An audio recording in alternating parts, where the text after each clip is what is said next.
നമസ്കാരം സുഹൃത്തുക്കളെ. Tarot love energies 2.0 എന്ന നമ്മുടെ രണ്ടാമത്തെ ചാനലിലേക്ക് എല്ലാ മാന്യ പ്രേക്ഷകർക്കും എൻ്റെ വിനീതമായ നമസ്കാരം. സ്ക്രീനിൽ കാണിക്കുന്നതാണ് പേഴ്സണൽ റീഡിങ്ങിൻ്റെ വാട്സപ്പ് നമ്പർ. ഈ നമ്പറിൽ വാട്സപ്പിൽ മെസ്സേജ് ചെയ്തു കഴിഞ്ഞാൽ പേഴ്സണൽ റീഡിങ്ങിൻ്റെ വിശദാംശങ്ങൾ അവിടെ അറിയിക്കുന്നതായിരിക്കും. നമ്മുടെ ചാനൽ ആദ്യമായിട്ടാണ് കാണുന്നതെങ്കിൽ ഉറപ്പായിട്ടും ഒന്ന് സബ്സ്ക്രൈബ് ചെയ്യുക. വായന ഇഷ്ടപ്പെട്ട് കഴിഞ്ഞാൽ ലൈക്ക് ചെയ്യാനും ഷെയർ ചെയ്യാനും സബ്സ്ക്രൈബ് ചെയ്യാനും മറക്കരുത്. അപ്പോൾ പേഴ്സണൽ റീഡിങ്ങിൻ്റെ നമ്പർ സ്ക്രീനിൽ കൊടുത്തിട്ടുണ്ട്. വാട്സപ്പിൽ മെസ്സേജ് ചെയ്താൽ മതിയാകും. ഇന്നത്തെ തലക്കെട്ടിലേക്ക് നമുക്കൊന്ന് എത്തി നോക്കാം. എന്തിനാണ് നമ്മൾ പിരിഞ്ഞത്? എനിക്ക് ഒറ്റപ്പെടൽ സഹിക്കാനാവുന്നില്ല. ഈ ഒരു വായനയാണ് നമ്മൾ ഇന്ന് ചെയ്യുവാനായിട്ട് പോകുന്നത്. നിങ്ങളുടെ സാന്നിധ്യമില്ലാതെ ഈ വ്യക്തി ഒറ്റക്കാണോ ജീവിക്കുന്നത്? നിങ്ങളുടെ സാന്നിധ്യവും സ്നേഹവും ഇല്ലാതെ ഈ വ്യക്തി ഒറ്റയ്ക്ക് തന്നെയാണോ ജീവിക്കുന്നത്? നിങ്ങളുടെ സാന്നിധ്യം ഈ വ്യക്തി ആഗ്രഹിക്കുന്നുണ്ടോ? നിങ്ങളെക്കുറിച്ച് ചിന്തിക്കുന്നുണ്ടോ? ഇതാണ് നമ്മൾ ഇന്ന് നോക്കാനായിട്ട് പോകുന്നത്. തുടക്കം മുതൽ അവസാനം വരെയും ഈ വ്യക്തിയെ മനസ്സിൽ വിചാരിച്ചുകൊണ്ട് കാണുവാനായി ശ്രമിക്കുക. സുഹൃത്തുക്കളെ, ഇന്നത്തെ വായനയിൽ നമുക്ക് വളരെ മനോഹരമായി കാണാൻ കഴിയുന്ന ഒരു കാര്യം എന്ന് പറയുന്നത്, നിങ്ങളെ ഓർത്ത് കരഞ്ഞുകൊണ്ടിരിക്കുകയാണ് ഈ വ്യക്തി. ഈ വ്യക്തിയെ സംബന്ധിച്ചിടത്തോളം നിങ്ങൾ ഒരുപക്ഷെ സ്ത്രീയായിരിക്കാം, പുരുഷനായിരിക്കാം. സ്ത്രീ ആണെങ്കിൽ നിങ്ങൾ ഒരു കാമുകിയാണ്. അതുപോലെ തന്നെ ഈ വ്യക്തിയുടെ അമ്മയ്ക്ക് തുല്യമായി നിന്നിരുന്ന ഒരു വ്യക്തിയായിട്ടാണ് കാണപ്പെടുന്നത്. ഇനി നിങ്ങൾ സ്ത്രീയല്ല, പുരുഷനാണെങ്കിൽ നിങ്ങൾ ഒരു കാമുകനാണ്, അല്ലെങ്കിൽ ഭർത്താവാണ്, അല്ലെങ്കിൽ അതിനേക്കാൾ ഉപരി ഒരു അച്ഛന്റെ സ്ഥാനത്താണ് നിങ്ങൾ നിന്നിരുന്നത്. അതായത് അച്ഛന്റെ ഒരു സ്നേഹം കൂടെ നിങ്ങൾക്ക്, സ്നേഹവും പ്രൊട്ടക്ഷനും നിങ്ങൾക്ക് ഈ വ്യക്തിക്ക് കൊടുക്കാൻ സാധിച്ചിട്ടുണ്ട് എന്നുള്ളതാണ്. അപ്പോൾ നമുക്കിവിടെ നന്നായി കാണാൻ സാധിക്കുന്ന ഒരു കാര്യം എന്ന് പറയുന്നത്, കേവലം ഇതൊരു പ്രണയം മാത്രമല്ല, ഒരു ആത്മബന്ധം കൂടിയാണ്. ഇവിടെ ഈ വ്യക്തി ഇതിനെ കേവലം ഒരു പ്രണയം മാത്രമായിട്ടല്ല കണ്ടിട്ടുള്ളത്. മനസ്സിനെ അത്രയും പാകപ്പെടുത്തുന്നതും സന്തോഷിപ്പിക്കുന്നതുമായിട്ടുള്ള ഒരു പവിത്രമായിട്ടുള്ള ഒരു ബന്ധം. അതാണ് നമുക്കിവിടെ കാണാൻ കഴിയുന്നത്. നിങ്ങളുടെ കണ്ണുനീര് ഈ വ്യക്തിക്ക് ശാപമായി തീരുമോ എന്നുള്ള കാര്യങ്ങളെക്കുറിച്ച് ഈ വ്യക്തിക്ക് ഭയമുണ്ട്. കാരണം ഈ വ്യക്തിയെ സംബന്ധിച്ചിടത്തോളം നിങ്ങളെ ഒരുപാട് ഈ വ്യക്തി വേദനിപ്പിച്ചിട്ടുണ്ട്. അതുകൊണ്ട് ഈ വ്യക്തി പലപ്പോഴും ചിന്തിക്കുന്നത്, നിങ്ങളെ വേദനിപ്പിച്ചത് ഈ വ്യക്തിക്ക് തിരിച്ചടിയായി തീരുമോ, ഈ വ്യക്തിക്ക് എന്തെങ്കിലും തിരിച്ചടികൾ ഉണ്ടാകുമോ എന്നിങ്ങനെയുള്ള കാര്യങ്ങളെക്കുറിച്ചാണ് ഈ വ്യക്തി ചിന്തിച്ചു കൊണ്ടിരിക്കുന്നത്. ഈ വ്യക്തിയെ സംബന്ധിച്ചിടത്തോളം നിങ്ങളുമായിട്ടുള്ള ഒരു പോസിറ്റീവ് എനർജി ഉണ്ടാക്കിയെടുക്കുവാനും ഉണർത്തിയെടുക്കുവാനുമാണ് ഈ പേഴ്സൺ ശ്രമിച്ചുകൊണ്ടിരിക്കുന്നത്. ഈ വ്യക്തിയെ സംബന്ധിച്ചിടത്തോളം നിങ്ങൾ കൂടെ ഉണ്ടായിരുന്നതാണ് ഈ വ്യക്തിയുടെ ജീവിതത്തിലെ നല്ല കാലം എന്നാണ് വിശ്വസിക്കുന്നത്. ഈ വ്യക്തിയുടെ ജീവിതത്തിൽ വന്നിട്ടുള്ള കാര്യങ്ങൾ, സംഭവ വികാസങ്ങൾ, നേട്ടങ്ങൾ, സന്തോഷങ്ങൾ എല്ലാം തന്നെ നിങ്ങളുടെ സാന്നിധ്യം കൊണ്ടും നിങ്ങളുടെ അനുഗ്രഹം കൊണ്ടുമാണ് ഉണ്ടാകുന്നത് എന്നാണ് ഈ വ്യക്തി തിരിച്ചറിയുന്നത്. അതുകൊണ്ട് നിങ്ങളുടെ സാന്നിധ്യത്തിന് വേണ്ടി ഈ വ്യക്തി ഇപ്പോഴും താല്പര്യപ്പെടുന്നുണ്ട്. നിങ്ങൾ കൂടെ ഉണ്ടെങ്കിൽ ലക്കി ആയിരിക്കും, അവർ വളരെയധികം ഭാഗ്യവാന്മാർ അല്ലെങ്കിൽ ഭാഗ്യവതികളായിരിക്കുമെന്ന് ഈ വ്യക്തി ചിന്തിക്കുന്നു.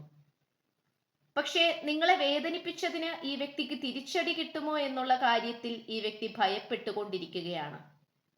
അതുകൊണ്ട് തന്നെ നിങ്ങളുടെ അടുത്തേക്ക് എത്രയും പെട്ടെന്ന് വന്ന് കാര്യങ്ങളെല്ലാം തുറന്നു പറഞ്ഞ് മനസ്സിലെ ഭാരം ഒന്ന് നീക്കി വെക്കണം എന്നുള്ള ചിന്താഗതിയിലാണ് ഈ പേഴ്സൺ നിൽക്കുന്നത്. ഒരിക്കലും പ്രതീക്ഷിക്കാത്ത ഒരു സന്തോഷ വാർത്തയുമായി നിങ്ങളുടെ അടുത്തേക്ക് ഓടിയെത്തണമെന്ന് ഈ വ്യക്തി താല്പര്യപ്പെടുന്നുണ്ട്.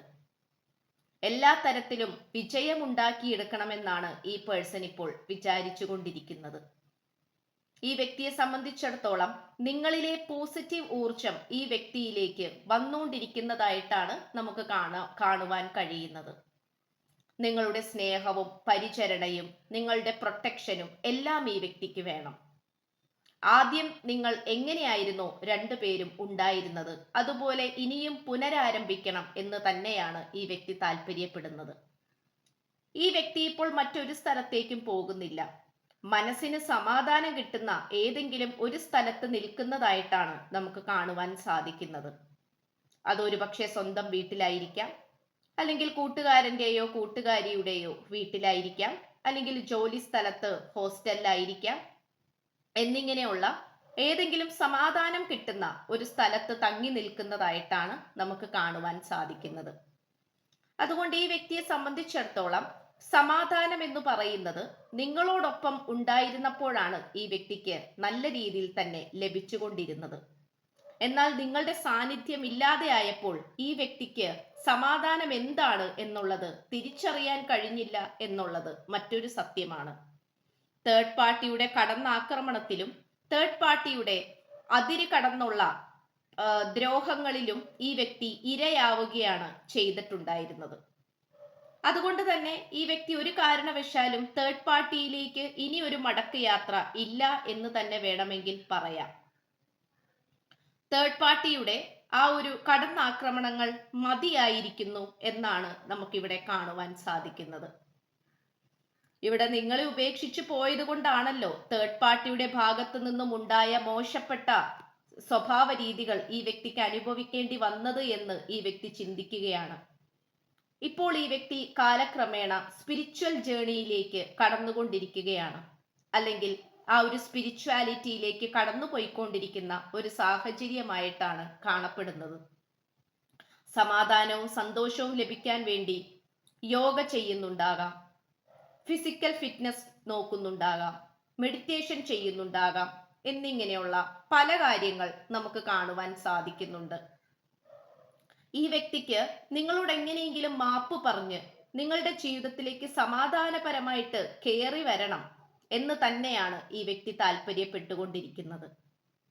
കാരണം നിങ്ങളല്ലാതെ ഈ വ്യക്തിക്ക് മറ്റൊരു വ്യക്തിയെ സങ്കല്പിക്കാൻ പോലും കഴിയില്ല എന്നുള്ളത് മാത്രമല്ല, നിങ്ങളുടെ സ്ഥാനത്ത് വേറൊരാളെയും ഈ വ്യക്തിയുടെ ജീവിതത്തിലേക്ക് കൊണ്ടുവരാനും സാധിക്കുകയില്ല എന്ന് ഈ വ്യക്തി തിരിച്ചറിയുകയാണ്. അതുകൊണ്ട് ഈ വ്യക്തിയെ സംബന്ധിച്ചിടത്തോളം നിങ്ങളിലെ പവിത്രത എന്നേക്കുമായി മനസ്സിലാക്കിയ സ്ഥിതിക്ക് ആ പവിത്രത അങ്ങനെ തന്നെ നിലനിർത്തിക്കൊണ്ട് നിങ്ങളുമായി ഒരു പവിത്രമായ ജീവിതവും പടുത്തുയർത്താം, ജീവിതവും പ്രണയ ജീവിതവും പടുത്തുയർത്താം എന്നുള്ള ചിന്താഗതിയിലാണ് ഈ പേഴ്സൺ ഇപ്പോൾ നിൽക്കുന്നത്.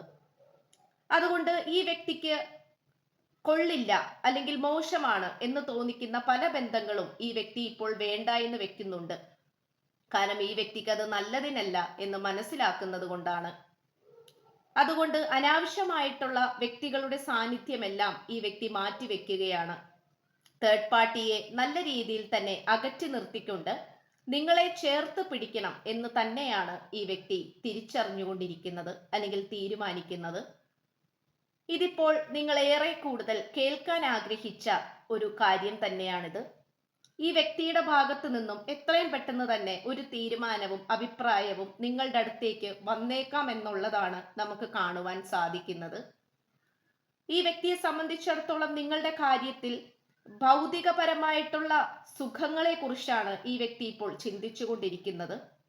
ഭൗതികപരമായിട്ടുള്ള നേട്ടങ്ങൾ, നിങ്ങളുമായി കല്യാണം കഴിക്കുക, കുട്ടികളുമൊത്ത് ജീവിക്കുക, അല്ലെങ്കിൽ നിങ്ങൾ ഭാര്യ ഭർത്താക്കന്മാരാണെങ്കിൽ ഓൾറെഡി ഭാര്യ ഭർത്താക്കന്മാരാണെങ്കിൽ നിങ്ങളുമായിട്ടുള്ള ബന്ധം പുതുക്കുക, പ്രശ്നങ്ങളെല്ലാം മാറ്റുക, ഒരുമിച്ച് ജീവിക്കുക, കുട്ടികളുമൊത്ത് സന്തോഷമായിട്ട് ജീവിക്കുക. അതല്ല കാമുകി കാമുകന്മാരാണെങ്കിൽ കല്യാണം കഴിച്ച് സ്വസ്ഥമായ ഒരു ജീവിതം മുന്നോട്ട് കൊണ്ടുപോവുക. ഇതൊക്കെയാണ് ഈ വ്യക്തി ഇപ്പോൾ ചിന്തിച്ചു കൊണ്ടിരിക്കുന്നത്. ഈ വ്യക്തിയുടെ ജീവിതത്തിൽ വന്നിട്ടുള്ള പലതരത്തിലുള്ള പിഴവുകൾ കാരണം, തെറ്റുകൾ കാരണം ഈ വ്യക്തി ഓരോ പാഠം പഠിച്ചിട്ടുള്ളതായിട്ടാണ് നമുക്ക് കാണുവാൻ സാധിക്കുന്നത്. ഇത്രയുമാണ് നമുക്ക് ലഭിച്ചിട്ടുള്ളത്. ഇന്നത്തെ വായന വളരെ മനോഹരമായിരുന്നു.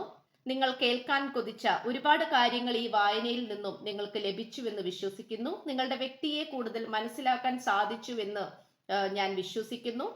അപ്പോൾ സ്ക്രീനിൽ കാണിക്കുന്നതാണ് പേഴ്സണൽ റീഡിങ്ങിന്റെ വാട്സപ്പ് നമ്പർ. ഈ നമ്പറിൽ വാട്സപ്പിൽ മെസ്സേജ് ചെയ്തു കഴിഞ്ഞാൽ പേഴ്സണൽ റീഡിങ്ങിന്റെ വിശദാംശങ്ങൾ അവിടെ അറിയിക്കുന്നതായിരിക്കും. അപ്പോൾ നമ്മുടെ ചാനൽ ആദ്യമായിട്ടാണ് കാണുന്നതെങ്കിൽ ഉറപ്പായിട്ടും സബ്സ്ക്രൈബ് ചെയ്യുക. അപ്പോൾ ചാനൽ ഇഷ്ടപ്പെട്ടാൽ സബ്സ്ക്രൈബ് ചെയ്യുക, ലൈക്ക് ചെയ്യുക, ഷെയർ ചെയ്യുക, സപ്പോർട്ട് ചെയ്യുക, കമന്റ് ചെയ്യുക. അപ്പോൾ പുതിയൊരു അധ്യായത്തിൽ കാണുന്നത് വരേക്കും എല്ലാ മാന്യ പ്രേക്ഷകർക്കും എൻ്റെ വിനീതമായ നന്ദി, നമസ്കാരം. God bless you.